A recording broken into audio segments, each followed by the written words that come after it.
dalam video kali ini saya akan membahas tentang as-sunnah sebagai sumber ajaran Islam, yang dimana video ini dibuat untuk memenuhi tugas dari mata kuliah usul fikih. Nah, pada materi kali ini apa saja yang akan kita bahas? Yang pertama itu pengertian.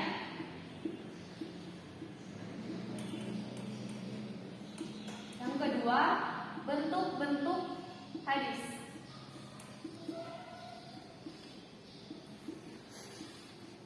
Yang ketiga adalah kedudukan. Keempat adalah fungsi hadis. Nah, yang pertama itu ada pengertian. Pengertian dari hadis. Hadis secara bahasa berarti kabar, yang berarti berita. Sedangkan hadis menurut istilah itu adalah segala sesuatu yang disandarkan kepada Nabi Muhammad SAW berupa perkataan, perbuatan, takrir, sifat-sifat dan keadaan dan hikmahnya Nabi Muhammad SAW. Jadi hadis itu secara istilah berarti segala sesuatu yang diperbuat serta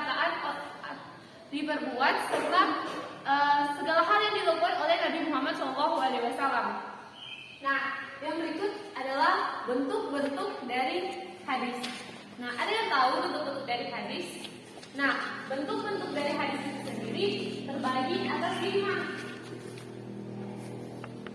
Apa saja? Yang pertama itu yaitu hadis qauli.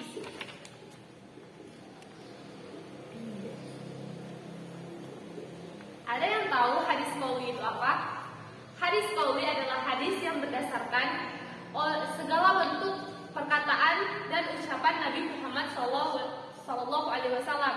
Jadi hadis qauli adalah segala bentuk perkataan yang dilakukan atau yang diucapkan oleh Nabi Muhammad SAW. Nah, yang kedua itu adalah hadis fi'li.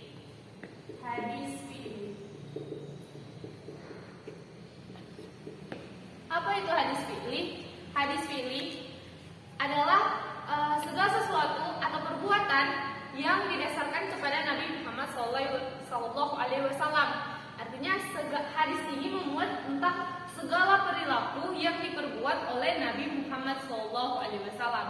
Nah, hadis yang ketiga yaitu hadis takriri.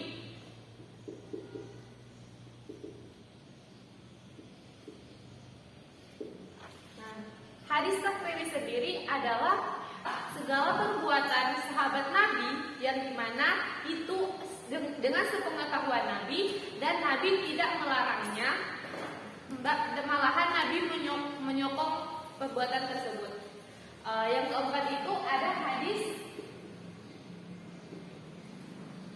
hami. Nah, yang keempat itu ya hadis hami. Apa sih hadis hami?